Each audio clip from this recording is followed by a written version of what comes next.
everybody that's joined us this morning to hear from Lizzie Benton on changing the culture of your organisation pre, post and during COVID-19, depending on where you believe we are in the process. Anyway, I was first introduced to Lizzie by a member of the community called Ian Ware, and me and Lizzie, or Lizzie and I should say, I think from an English point of view, had a conversation about all things around culture, and there's lots of similarities around the way that Lizzie believes that culture should work and me. So it was a natural fit to bring Lizzie to you this morning to share some insights and hopefully answer some questions around the culture and challenges that you have currently got. Now, as I always say, these conversations are enriched by your interaction. We already have some preloaded questions that you have answered as part of the registration process, which we will deliver and answer during the course of the presentation. But if while Lizzie is talking, you have a question that you would like to ask, then just pop it in the Q&A box or in the chat box. And at the appropriate time, I will jump in and ask Lizzie those questions as we go along. And of course, if I have any questions, then I will ask those questions too. But please feel free. The more questions you ask, the more interactive the conversation becomes, the easier it is for us to deliver value to you and make sure that you get the answers that you want. So without further ado, if I could introduce Lizzie. So Lizzie can share with you some insights. As I said, Lizzie was introduced to me by a member of the community called Ian Ware, and I know Lizzie is going to deliver absolutely fantastic value as a result of this conversation this morning. So without further ado, Lizzie, I will hand you over with a virtual round of applause. Thank you so much, Simon. What an intro. You're welcome. I need a drum roll. Every webinar I do. Amazing. Well, thank you so much for having me today. I really appreciate everybody taking out time in their morning to come and discuss company culture. So I am Lizzie Benton, the founder of Liberty Mind.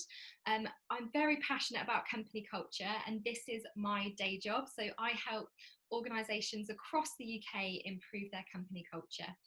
I also run a podcast, so if any of you are really into podcast and, you know, whether you're doing the ironing or on your run or on your commute, if you're back to that now, then do give it a listen. It's called Make It Thrive, the Company Culture Podcast.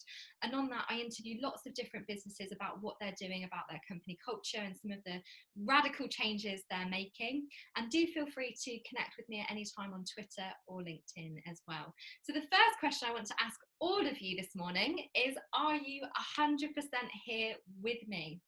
Because there's a lot going on, especially when we do these webinars. You know, maybe some of us are still at home, working from home. Have you kicked the dog or the cat out of the room? Have you put the child in front of Netflix for a little bit?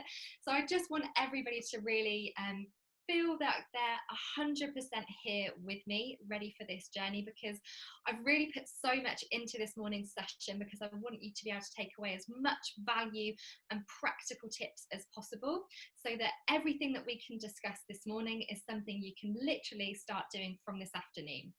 So let's get started. So like I said, today I'm going to cover some of the biggest challenges for businesses post-COVID. So we're not technically out of it, unfortunately, here in the UK, but you know, we are starting to, I suppose, come back into some kind of normal, and that has brought some big challenges. I'm also going to share with you some actions to take to conquer those big challenges before they really hurt. And we're going to look at how we can re-engage your team with your mission and values as well, because that is so important, especially when all of us need something to really focus on right now. And as well as sort of looking at re-engaging in post-COVID, we're going to think about company culture as a whole and give you some of my top juicy tips on where to start strategizing your company culture. And of course, why company culture is so important right now. So before we kick off, I always like to give a statement of exactly what company culture is, because there are so many myths out there about what it is, what it means.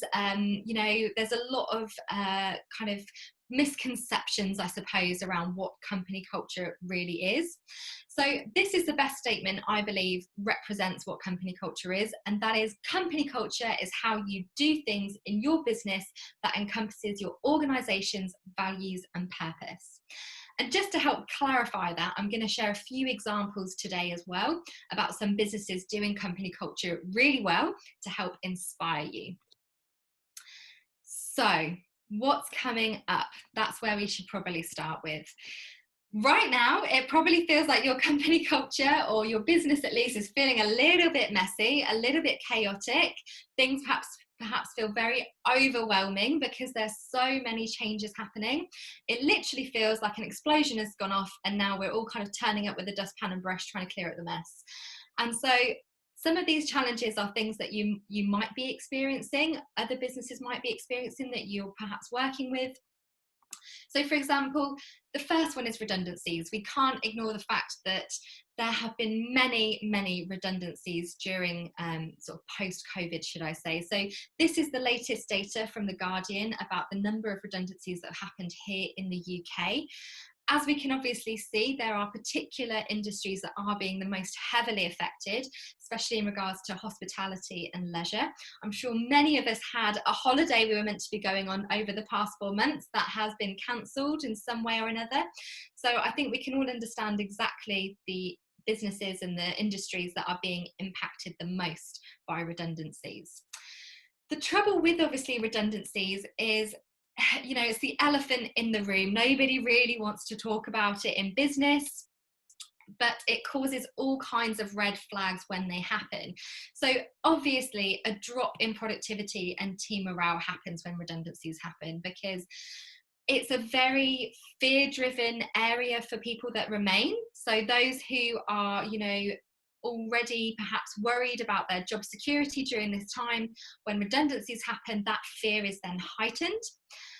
Already disengaged team members are going to become critically disengaged, meaning as well as redundancies, you could also see a spike in exits in a few months as people try and search for more job security. Perhaps they feel a little bit uncertain about the prospects of the business.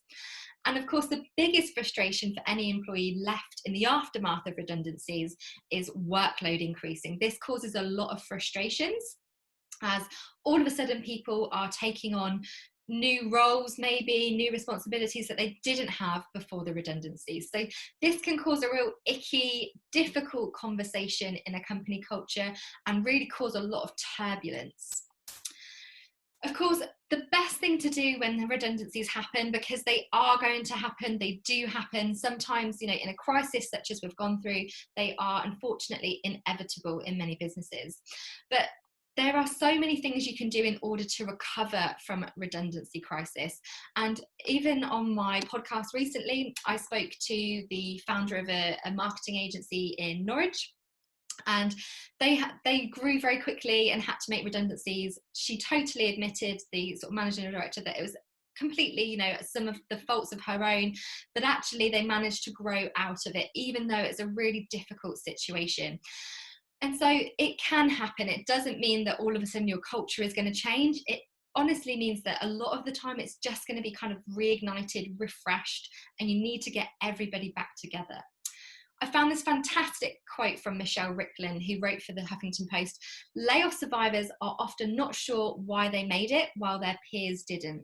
Sure, they have an inkling, a good performance, a not so expensive paycheck, and tenure come to mind, but these are nothing but speculations, and until you confirm them, layoff survivors continue fearing for the future of the company." So when it comes to redundancies, we have to try and be transparent with the team as to why they may have happened. And being really honest and transparent is going to help clear the air, because it's so easy to make assumptions, for office gossip to run rampant in an organisation when redundancies happen. But honestly, it's about being as transparent as possible. It's also important to gain team feedback where possible. So really think about engaging with your team, asking them questions about how they're feeling, what their worries are, and understand where the land lies with them at the moment. Of course, some of the other things that it's really good to do is to create an action plan after redundancies. And again, make your team part of that. Sort of say to them, look, we need to create an action plan to move forward, to grow, to re-strengthen. So make them part of that action plan. And one thing I would massively say as well is coach, don't command. This is something that traditionally happens in so many businesses, where we feel like we have to sort of keep telling people what to do, but actually it's about coaching people to find solutions to the problems and coaching them back into the work environment and coaching them back on their job role and things like that. It's really about a very different mindset than the command and control that we're very used to in most organizations. It's also really good, especially if you're going to have team feedback, is to redeploy to reduce overwork, because overwork is going to happen, but as we know, it's not healthy, it's not good for us to overwork. It can create a lot of disengagement, resentment, frustration. So really look at actually discussing with your team how you can then redeploy job roles or responsibilities or shift things around to make sure that people aren't overworking to compensate for the redundancies. We can't deny it that inequality has been a really big topic for this COVID situation. I don't know whether any of you have heard of the Corona coaster. 1 minute you're absolutely fine, the next minute you're a total mess. We're all kind of rolling that Corona coaster. And it's true, some of us will have had a really positive experience. I've had conversations with people who have said, do you know what? I've really enjoyed this time to reflect and think about my life and where I want to take it, spend more time with my family, you know. So there's people that have really enjoyed this almost pause in life. And even some of the papers have been calling it the Great Reset. Like, you know, we're just pressing the reset button. But on the flip side of that, some people really haven't been enjoying this experience, you know. Homeschooling children while trying to work at the same time, an absolutely impossible task. You know, you've also got people with existing mental health issues, who those mental health issues are going to have been completely exacerbated by the situation and completely overwhelmed, especially with the amount of isolation that's happened during COVID and the amount of fear that's been very prevalent in the media. And it's been the topic of conversation in every household, in every conversation that you have with your friends, with your colleagues. It's just overwhelming, especially in the first, you know, few weeks, months. It, you know, the news was very exhausting to watch. It was emotionally and mentally draining. So some people have not been able to cope well with that incredible dramatic change that's happened. And of course, we really can't forget that although some of us might not have been affected at all by this virus, some of us have lost loved ones, and we cannot forget that as well. It's really easy to think, because we've been at home in our lovely little bubble, that this virus doesn't really exist or it doesn't affect me. But actually it has affected people, and even those with long-term health conditions. It's been a very difficult time for many people. You know, grief and bereavement will become something that we're going to have to get used to dealing with. So we have to understand that inequality has still existed during this time. So like I say, this brings up lots of red flags in our company culture, because not everyone has experienced COVID in the same way. We've all taken it very differently, even personally. You know, maybe you're quite good with dramatic changes and you kind of embrace them. Maybe you really hate change and you've absolutely detested these past 4 months. So even from a personal perspective, we've all experienced it in a very different way. Of course, this in our company cultures can create a natural divide, because there's a them versus us that can begin to emerge. So we've got people that have maybe been on furlough, and maybe, you know, the people in the office or at home continuing to work and thinking, oh, they're having a great time. They're, you know, having this massive paid vacation, you know, sipping sangria in the sunshine kind of situation. But, you know, it's not like that for everybody. And also on the flip side, the people working have also been perhaps trying to not just work, but also homeschool their children, look after loved ones, ensure that vulnerable family members are cared for. So actually, you know, there's a massive lack of compassion on both sides, and that can lead to poor communication, because at the moment we can think very narrow-mindedly about, this was my experience and this is all that matters. But actually there are so many different experiences happening. So when it comes to inequality, and trying to solve inequality, especially with the them versus us, getting the team back together, we really have to set the tone for how people come back together. So one of the best bits of advice I would highly recommend is for people to share their experiences as a team and learn from them. This is such an incredible way to understand exactly what each team member has gone through, whether they've been on furlough or whether they've been in the workplace. And having that open conversation, that shared experience, enables us to have a bit of empathy and compassion towards each other. It could also be beneficial to take part in a joint experience or planning and preparing for the future. Those who've been on furlough, while it might have looked like a great time on Instagram with everybody posting selfies in the garden or whatever they've been doing, but actually there's going to be a huge sense of disconnection from the company culture. We all thrive on working. We all thrive on our routine, on feeling like we're part of something, like we belong to something. And that's going to have been ripped away from us during furlough. The lack of communication with our colleagues, not knowing what's happening with our customers and our clients. So it's really important that actually we take part in a joint experience of planning and preparing for the future, because everybody's input is going to have real value in how you then move out of this situation. As much as possible, I always say, go into a mindset of service. Try and encourage this in your team and in your company culture, because that's something that is already starting to happen even in our economy. The we're all in this together motto is exactly that, is trying to encourage community, trying to encourage people to support each other, and remember that we are a collective, not just an individual. So try to encourage this mindset of service and how team members can help each other. And of course, be flexible to people's needs. There is going to be a big disparity between people that are going to feel really tired and overworked and drained, between those who have been on furlough and have a strange sort of disconnection from what's going on. So we need to really address those areas. So Lizzie, I've got a couple of questions, if I may, that have Yeah, come up. The first one was on what you called the layoff survivors, which is a term that I'd never heard before. When you talk about disclosing to the layoff survivors why they've survived, is there a way that you do that? Do you say it's because you've been here years, you're the best person that we got, and all the rest that have gone are rubbish? How do you do that? Is there a positive way of doing that? Is there a good or a bad way of doing that? Yeah, definitely. So it's really important to be, like I said, transparent with people, but it's good to try and have a team meeting and discuss exactly the value that the people you have left. So it might be that someone has maybe a particular experience. It's really good to hone in on people's value as that individual. So people don't just think, oh, they've only kept me because of I'm cheap or something. You don't want people to go into the negative.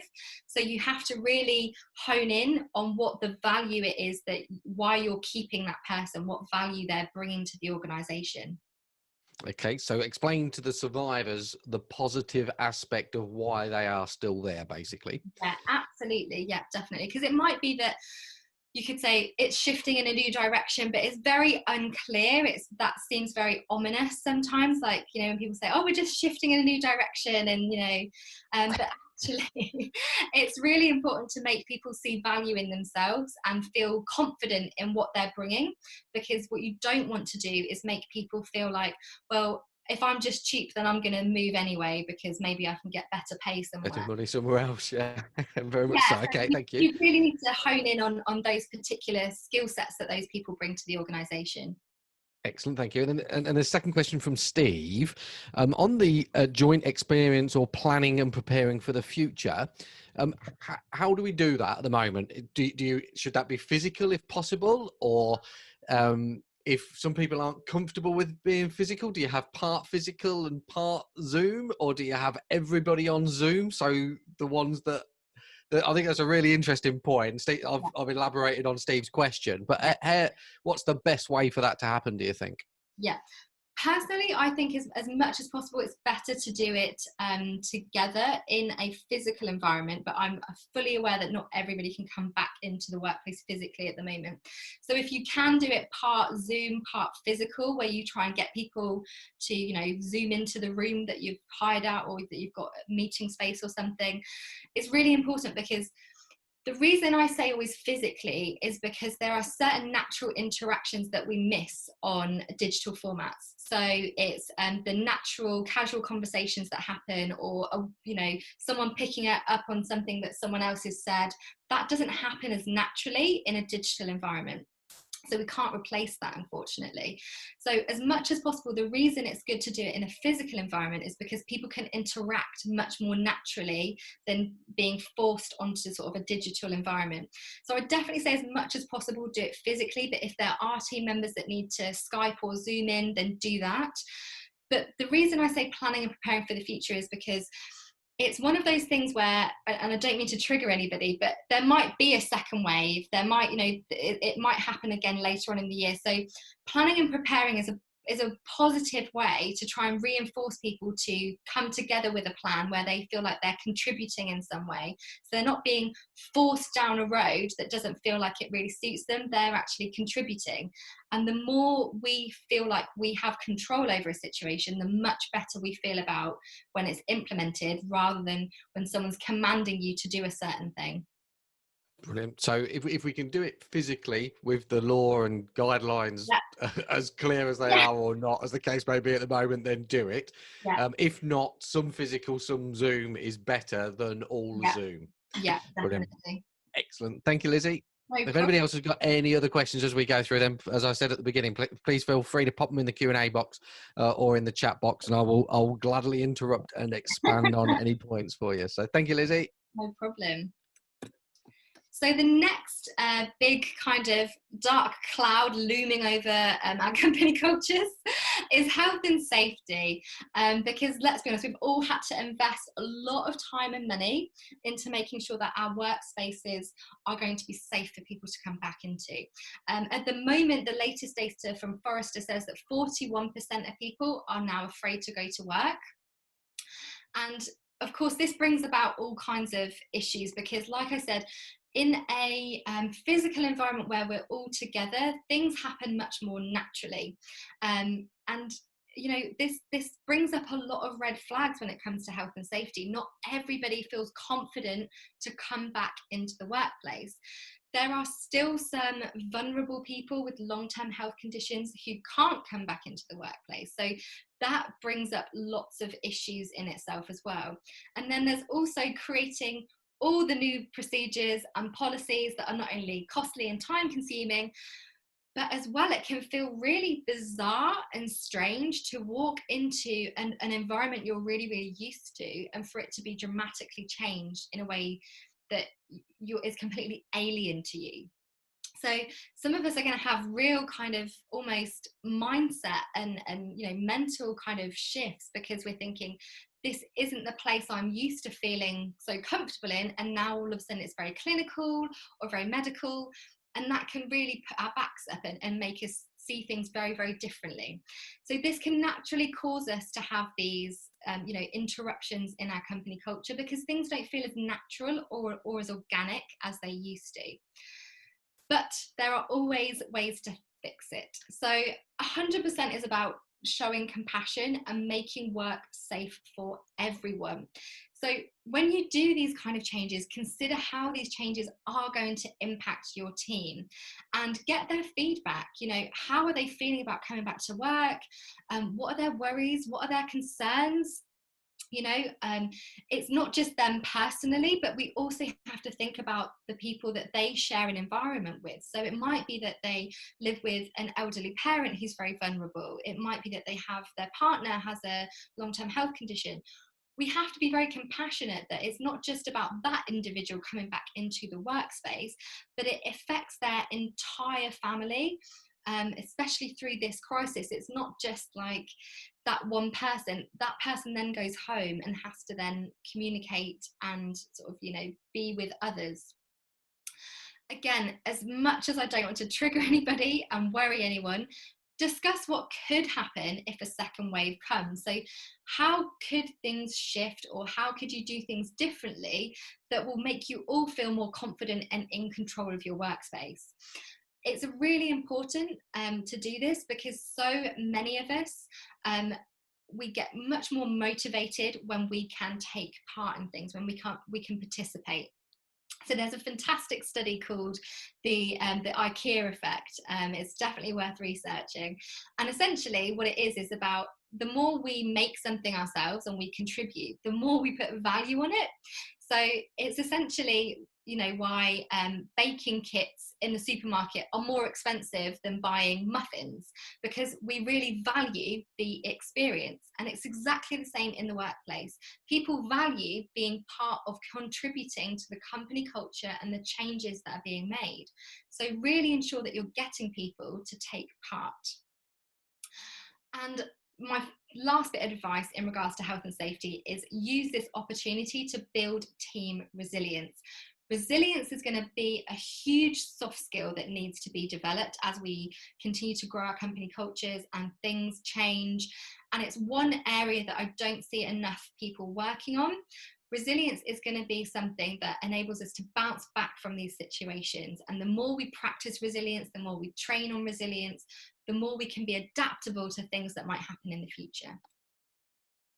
So I just wanted to share a few statistics that I've popped out from the news recently. So only 9% of Brits want a total return to normal, which is pretty low. 85% want some of the personal and social changes that have happened as a result of the pandemic to continue. And 47% of people expect that working from home will continue. So people don't want to go back to normal. We need to get this into our heads. We need to realise that what we've just been through is a once in a lifetime experience. This hasn't, nothing this big has happened to our workplace cultures since World War II. That is how dramatic this has been. And people have, had all this time off. They've had these 4 months to look and slow down and think, do I want to go back to the way things were? And a lot of people are saying no. They're going to start making changes and start setting some boundaries. And as a company culture, we have to start looking at what that means and what people want from their workplace environment. So I just wanted to cover a few of the other big changes, the big trends we're going to see in the world, because ultimately, whatever happens outside of our businesses will always impact the inside of our business, and we can't be naive in that. We have to realize, we have to have our little antennae going to work out what's coming next.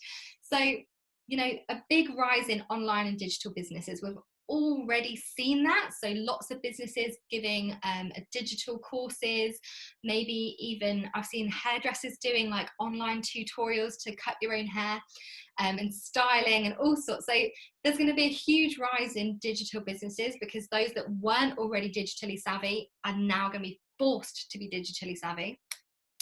People are going to start planning more short term rather than long term. This is a trend we're seeing at the moment. So because there's so much uncertainty still remaining, people aren't, planning for those, long-term excitement, because people are like, oh, well, maybe what if it happens again, or what if something else happens? So we're seeing a lot more short-term planning happening.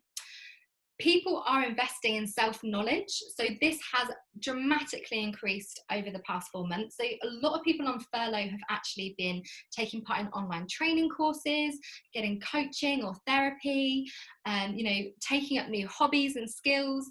Self-knowledge is booming. So we're going to see that actually in regards to our company cultures, learning and development is going to become a really important area, especially over the next year. And of course, without a doubt, prevention planning is going to start increasing. So as I said, if it's a second wave or something else, people are going to really start future planning and thinking, okay, it might not be a virus, but what if something else happens? What if, like we've seen previously, terrorist attacks or other things like that? What's going to ultimately impact my business, and preventing those things as much as possible. So prevention planning is really increasing. I had a fantastic conversation with a woman who actually does what you call future proofing. So she does these really interesting sessions on basically helping businesses to come up with crazy scenarios that might impact their business. But she's seen a huge increase over this time with businesses who are going, wow, yes, what happens if there's an environmental disaster? How will that impact my business? So prevention planning is going to start increasing. So I just wanted to cover, why is culture so important right now? Because you might be thinking to me, Lizzie, why are you talking about all this fluffy stuff? You know, the company culture is not really going to help us. It just sounds like a lot of fun that Google do. But honestly, there are 3 big reasons why right now company culture is so important. And it's not just because I'm really passionate about it. So number 1 is because our teams are looking for security, guidance, hope, support, and strong leadership. We all want someone to come up to us right now and go, everything's going to be okay. And as leaders of a business, that is who we have to be. We have to stand up and stand strong for our team. And that is what our culture helps us do. The companies that I previously worked with, who already had a lot of culture work done prior to COVID, have survived incredibly well during this time, because they've already had mental health coaching for their teams. They've already had different support systems in place. They've already been using different digital forms to communicate. So nothing much has really changed for them, because they already were working on their company culture outside of that physical office space. So, you know, it's important to make sure that people feel like they belong and that they are supported in your company culture. Number 2, without a doubt, is our customers are looking for a solution to their problem. That's always what they're looking for. And people remember how you reacted in a crisis. It's all well and good having your mission and your values posted on the wall, but if you're not living and breathing them, they mean absolutely nothing. So, you know, like we've seen during this time, you've had businesses behaving badly, as the press have been calling them, businesses doing awful things to their customers, not giving refunds, being bad customer service. And then you've got those who are doing really, really good. There's been the complete 2 different sides of the spectrum in regards to how businesses have reacted, and their customers are not going to be very forgiving in this time. So people are going to really see how you react in a crisis, and essentially your values should have been what you were leaning on. So if you were, if you had caring for people in your values, have you been caring for your people and your customers during COVID? It really highlights whether your business has actually been living those values that you should truly believe in. And like I say, an organization's culture is its behaviors at scale, basically what it says and what it does. If you haven't been saying and doing as your values, they mean nothing. Number 3 is what used to work is no longer going to work. So like I said, people are starting to think differently about work. I've had so many conversations recently with people who are thinking about offering flexible working or different types of working methods, adding more autonomy into their teams. So people are really starting to shift their thinking out of the traditional, which gets me super excited, because I'm so bored of the traditional status quo that we've been dealing with since the 1800s, because that is where the 9 till 5 came from, the 8-hour workday came from, the 1800s.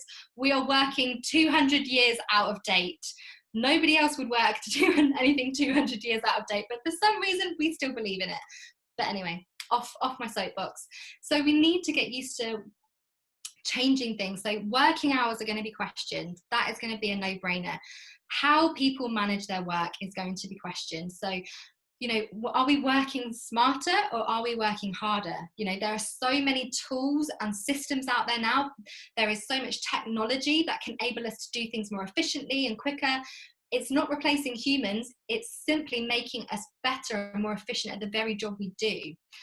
Also looking at the roles and responsibilities we have in organizations. Are some roles completely redundant now? Do we need that role? And also the way we operate. So looking at actually, can we operate remotely? Can we operate, internationally still?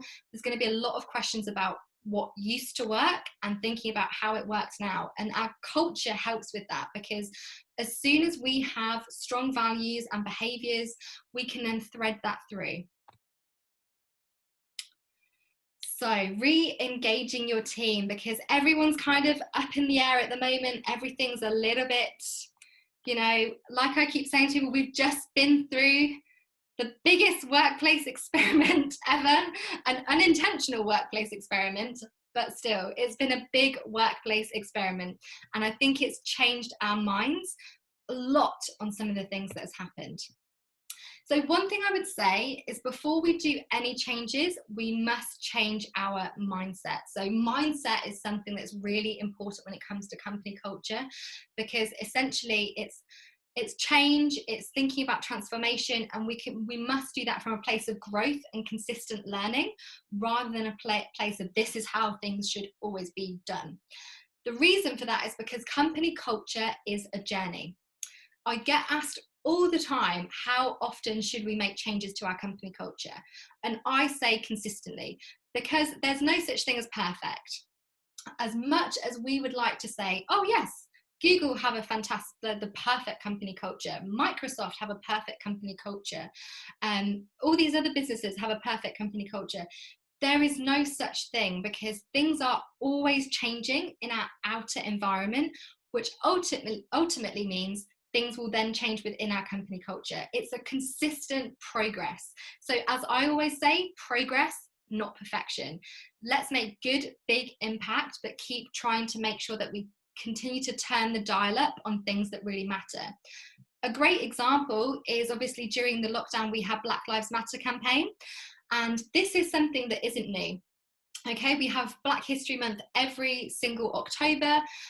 Years ago, I used to work with a diversity recruiter, and I've done a lot of work in regards to diversity, so it's nothing new. But all of a sudden, because of this heightened media exposure of this situation, it really came to the forefront. And all of a sudden, you know, I had people saying, oh, well, we now need to work on the diversity of our culture. So as you can see, that should have really always been there. But this gives us another opportunity to improve our company cultures. It's another thing we can turn the dial up and make sure we're doing better, because there's no such thing as perfect. So that's why I say we must come from a mindset of excitement and transformation and change, and think, wow, this is so exciting. We can be responsive rather than reactive. So here are my 4 big tips for you right now to re-engage your team. So the first one is to understand what their biggest worries and frustrations are, okay? You have to get a really good understanding of your team, because there is no point you going in there as the culture ambassador trying to change everything, because ultimately change actually comes from those who are embracing it. You can't do it alone, as much as you really, really want to. So I know a lot of businesses right now will be going, oh, should I send a survey? Should I be doing this? I would say, as much as possible, send a survey so that people can be totally honest and anonymous in their feedback about your company culture and how you're dealing with things. But also have conversations with people, have one-to-one conversations with how people are doing, and, you know, get some feedback from them and say, look, what's your input about the situation? What do you think could help us grow and be more resilient? So let them help you. I know we love being the hero in our businesses. We all love to be the superhero solving everybody's problems. But actually, sometimes it's really important for your team to help you, because that's where you get the most input. Number 2 is begin to build a strategy for the new reality we will experience in the world. So get together with your team and start making predictions and suggestions on how this might impact your business. So this is fun to do. And like I said earlier about maybe getting together to do something, this is the perfect task to do this, okay? It's fun. It's a way of making people think differently. It's a way of making people shift out of the negative into the positive, which is where we want to be for any type of culture change. So this is literally where you say to your team, okay, let's come up with the most crazy scenarios that could impact our business. You know, what if this industry totally went? What if, I don't know, robots all of a sudden became a thing next year? start kind of making some predictions about what might happen. What if travel became restricted? All these other things, because the more we take control of those changes and start making predictions, because let's be honest, we can't predict everything as much as we would love to. We're not all blessed with that. We're human. So, but it's fun to do because it makes people think future proofing rather than the instant. And that's how we get those consistent culture changes going and progressing, rather than getting a bit too used to the same old thing. Number 3 is be transparent with your team. People value honesty so much, especially in a crisis. There is nothing worse than being, very guarded about what you need to say. Be transparent, because at the end of the day, you want your team to be transparent. You want them to say, look, I made a mistake. So do the same. If you want to nurture these types of relationships, then that's exactly what you need to do. And number 4 is connect with your company culture. Like I said earlier, now is the time to behave and act under your mission and your values. If your mission and values are no longer relevant, perhaps it's time to change them. I know lots of businesses who've maybe had the same mission and values since day one and they're 10 years old. But that might, the world has changed in those 10 years. So are they still relevant to everybody that the business touches, to your internal team, to your customers? So now is a really important time to reflect on whether you're actually believe in them, because the more the team believe in them, 110%, the more they're going to act on them. So where to start with your culture strategy? Because I know that there's a lot when it comes to culture, and thinking about where on earth do you start right now is very overwhelming, especially when people start looking at their culture, where to put things, what to do with people. So my methodology, can't even say the word, losing my words. This is the way I work, the 9 elements of company culture. So I truly believe there are 9 elements fundamental to building a strong company culture and making it very unique to your business. So the first area is the vision and values. Okay, so that is the shining light on every other area. And then you have the other pillars of your business. So the operations, how you do things, your communication, leadership, pay, recognition and reward, how you recognize good work, learning and development, environment, meaning the space that your business sits in, which might be remote at the moment, and also well-being.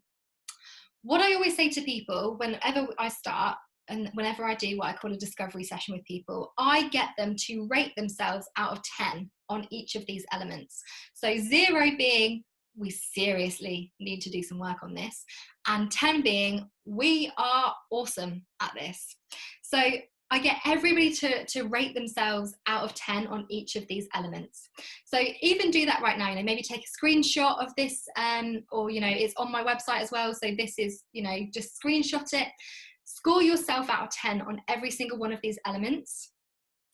And then you'll start to see where you're doing really well and where you're doing not so great. No matter where you sit, always start with your vision and values, because that will, like I said, shine a light on everything else. So once you've scored yourself from 0 to 10 on these elements, I would highly recommend starting with the areas that are at the highest. So let's say between 5 and 10.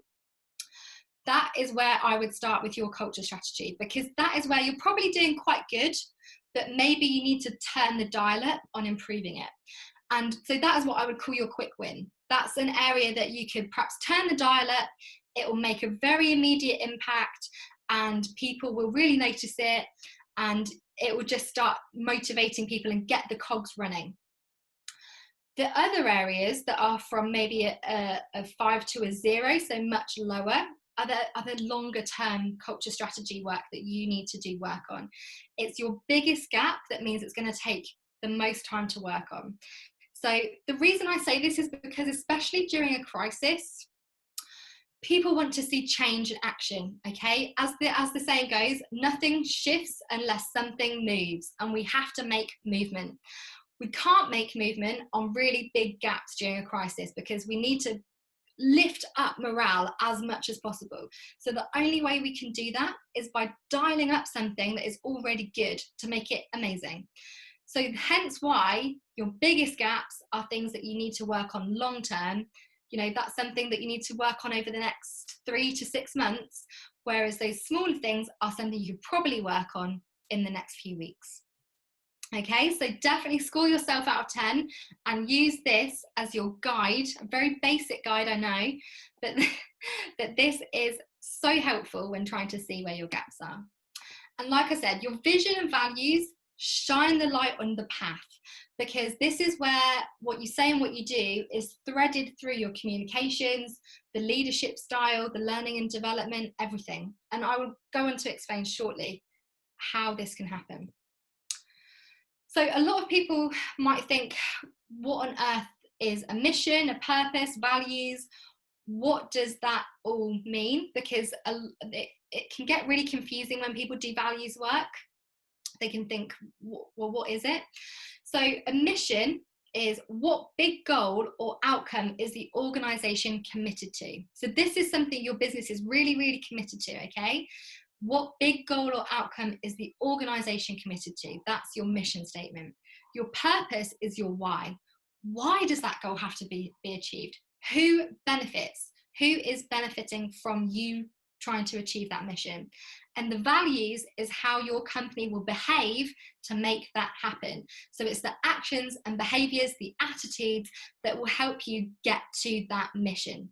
So that's just something, take some time to write out those 3 statements and also get your team's feedback on those, because again, you might come up with an amazing mission statement, but if your team are going, oh, I don't really believe in that, or I'm not really motivated by that, then it's just not going to work. Again, as much team feedback as possible with your company culture.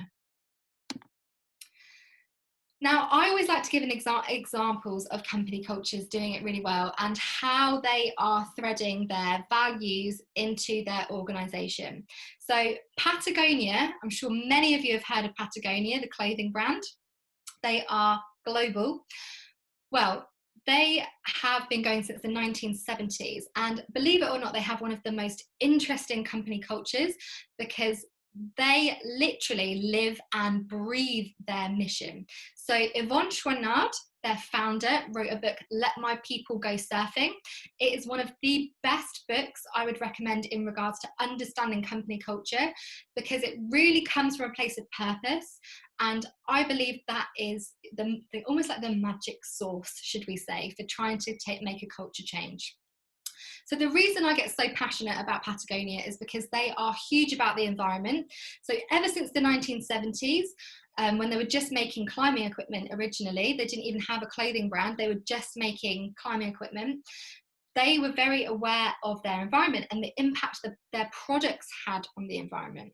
So immediately, their purpose and their mission is to protect the environment that they love to experience and enjoy, because their customers are people that love outdoor sports, people that are climbers, surfers, skiers, snowboarders, people who embrace our natural environment.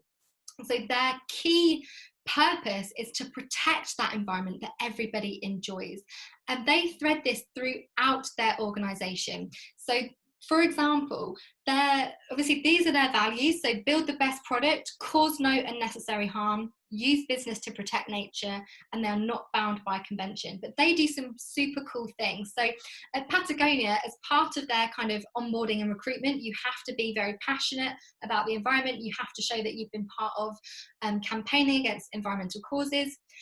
Also, they allow you days off to go and campaign about environmental issues. So you get time off to go and campaign.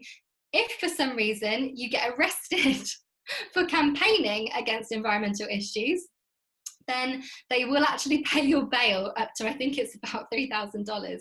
So they encourage their active people to go and campaign. So even internally, they do all sorts of other super cool things. But I just want to, they're that passionate that they put that into their employee benefits, that you can go and campaign against environmental issues. The last example I want to give is Favi. So when it comes to company culture, lots of businesses always think about the Googles and the Facebooks and the tech companies doing it really cool and, you know, funky with their slides and their pick and mix. But honestly, some of the most interesting companies are not those big tech companies. Some of the most fascinating cultures doing the most incredible work are actually, a lot of the time, businesses you would not even think of. So for example, Favi are an engineering company. You might think, engineering, wow, okay, cool culture. But honestly, they are a brand I would highly recommend you go off and Google and research. So Jean-Francois Zobris became CEO of Favi at a really difficult time. In fact, he became CEO of Favi at the last financial recession, so 2008, 2009. And the company was in financial turmoil, obviously because they make car parts for brands like Audi, Fiat.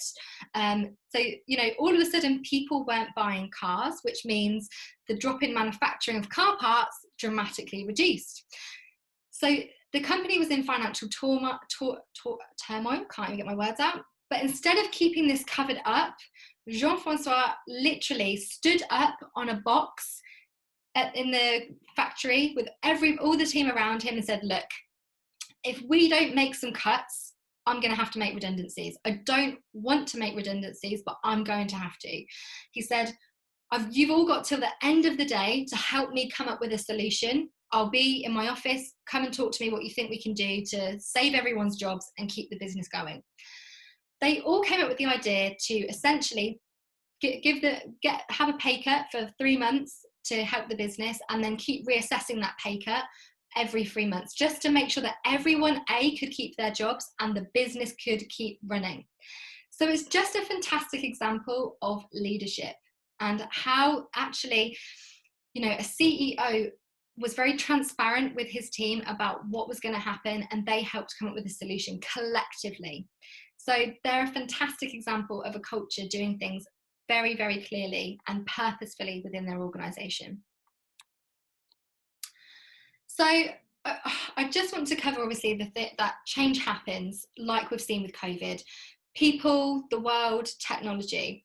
Again, I don't want to trigger anyone that doesn't like change, but change happens, and we have to start thinking about things that might begin to impact our company culture. We've seen that there's been this huge virus take over, but there's still other things to come. You know, as much as we sort of go on about plastic pollution, the environment, you know, the circular economy, it's not really doing a lot at the moment, and environmental issues will happen, and this will without a doubt begin to affect where we live and how our businesses run. So there are still things in our lifetimes that are going to impact our business, that are going to have huge culture shifts, even down to technology. We're only on the cusp of how technology might impact our workplaces. So there are still many more changes to come, and we must really embrace this experience to adapt and be more agile to those future changes as well. So for any of you interested, I do have a free ebook, How to Build the Company Culture You Really Want, on my website. So do feel free to download that. It's completely free. It's got step-by-step tasks, case studies, data, lots of inspiration for you guys to take on. But alternatively, if you have any questions, you want to connect with me or learn more about any of the case studies I've listed, then do connect with me on LinkedIn or just drop me an email. But thank you so much all for listening. I look forward to some questions. Brilliant, Lizzie. Thank you. You've challenged me personally on a number of things, one of which is the away day and the conversation, or bringing the company back and having a conversation about how that might look like. Yeah. Even if that's just a conversation about what it might look like between now and the end of the year, for example, rather than a big thing. And then the second one for me, which is a question that's come up on the registration forms, is around changing or developing the company values. Now, we've had a set of company values in place since the early 2000s. So you've fired off my thought processes around whether they are, all 5 of them are as relevant as what they were when we set them back in the day, in part because the environment's changed, but also the company's changed, and we're a completely different company. I'm a completely different person.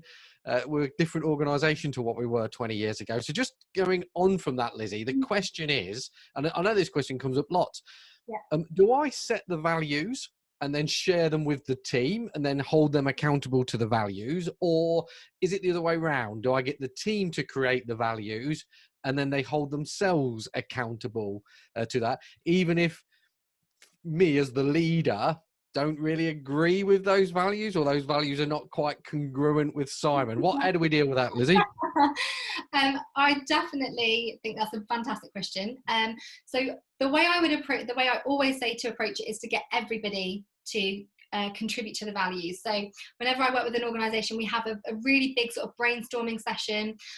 Everybody is included in that. So everybody from, you know, the CEO or the managing director, all the way down to people that are on work placement or the intern, because everybody has an experience of what that business is, and everybody's experience has value to the company culture.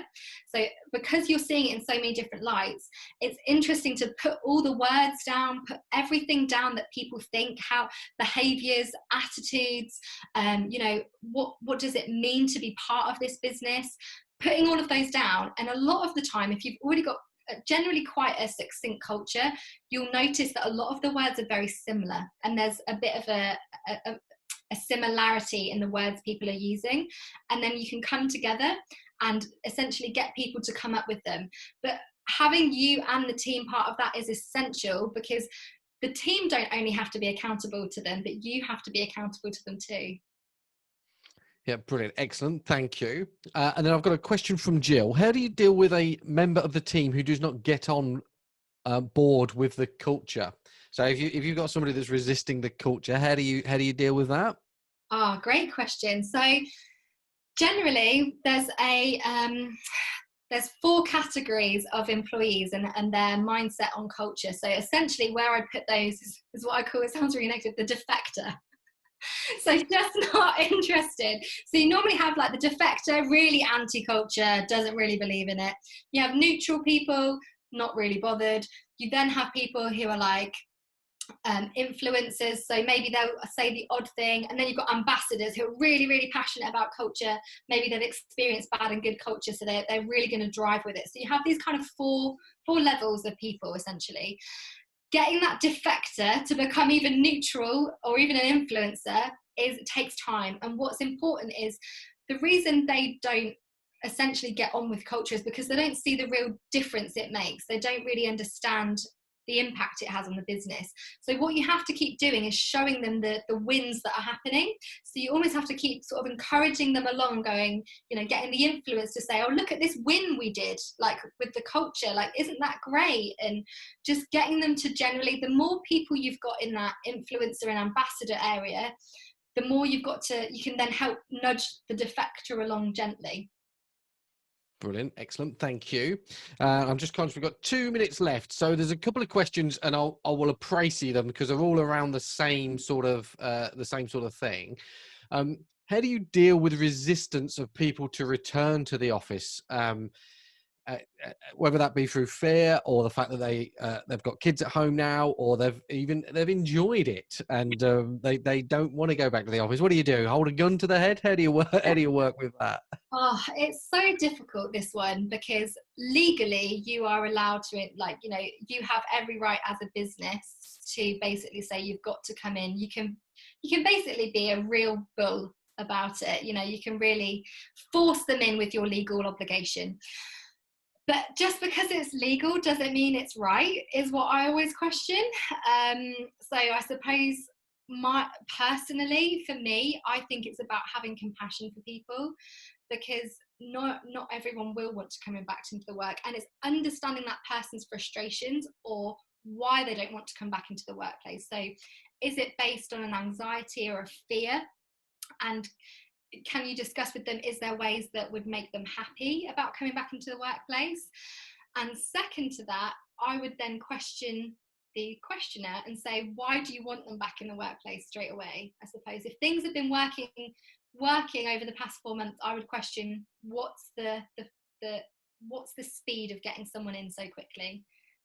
So yeah, I would be compassionate above anything, I would say, during this situation, because it's really easy to get a bad reputation as a bad place to work. You know, brand reputation, employer branding is becoming a really big thing. And yeah, I'd say definitely be compassionate above anything else. Yeah, it's a really interesting conversation, and it's interesting that you focus on the two aspects or the two parties of that conversation, Lizzie. So it's me as the employer. Why do I want them there? Is it a control thing, a security issue that I've got? Especially when you talk to lots of business owners and they talk about how productive the team have been and how much better their own work-life balance has been, and that sort of stuff. So what are they choosing, or why are they choosing to challenge that? And ironically enough, I had a message last night from a customer that shared that he's got too many people want to come back because they've got air conditioning in the office. So he's got a problem with too many people want to come back because of the social distancing rules and all the rest of it. So I've just got one last question. I'm conscious of the time. So Sarah's asked, as a team member, I'm fully on board with Lizzie's approaches. What advice does she have for convincing the leadership team to create a collective approach for the values? So this is the other way around. So this is a team member that would like to empower the leadership team, Lizzie, to take some of these messages on board. What advice would you give in that circumstance? So lots of advice. The first one, which sounds really bad and manipulative, is to understand the motivations of your leader. So you have to really understand, even I have to do this as a culture consultant. When I go into a business, I have to understand what that managing director's motivations are for changing or improving the culture. Is it because are they financially motivated? Is it growth based? Are they really into their numbers? Or are they very purposeful and passionate and aspirational based? So there could be a mix of the two, but sometimes they lean more one to the other. And this will help you with your strategy, because then you can go on to sort of influence them with case studies, maybe competitors that are doing it better than you guys, and you know that they've grown, and this is how they're doing it and why we should be doing it. You can show them the data and the statistics and the figures. There are loads out there when it comes to you know, company culture. And then the second thing is story and experiencing. So are they influenced by aspiration? So can you share a story about another culture that's done it really well? So it's ultimately understanding their motivations. I have actually written a blog about this on my website, so how to influence a culture change when you're just an employee. So do go and check that blog out, because I've actually had a lot of team members on my webinars as well recently, just like, I hate my culture, how do I change it? I'm like, oh my gosh. So yeah, it's a really big thing at the moment. But first of all is understanding your leaders' motivations as to why they would even want to change the culture. Excellent, Lizzie. Thank you very much. And links to websites and LinkedIn profiles and all the rest of it in the chat box, along with the book that Lizzie recommended as well. So I'm now going to say goodbye and say some thank yous, and we'll leave that chat box open to give you a chance to cut and paste them out. And when we send the email out, we'll put them in the email and on the YouTube video and all the rest of it. So that just leaves me to say, thank you very, very much, Lizzie. Personally, as I say, you've challenged me on two issues that I've now got to go away and think about and take action on. So thank you very much for that. And I'm sure the people watching have also been challenged similarly. So thank you very much for coming along. And thank you for everybody that's asked questions during the course of the process, the meeting this morning. So without further ado, it's a virtual round of applause, Lizzie. And thank you very much. And goodbye. Thank you. Bye-bye. Bye-bye. Bye-bye.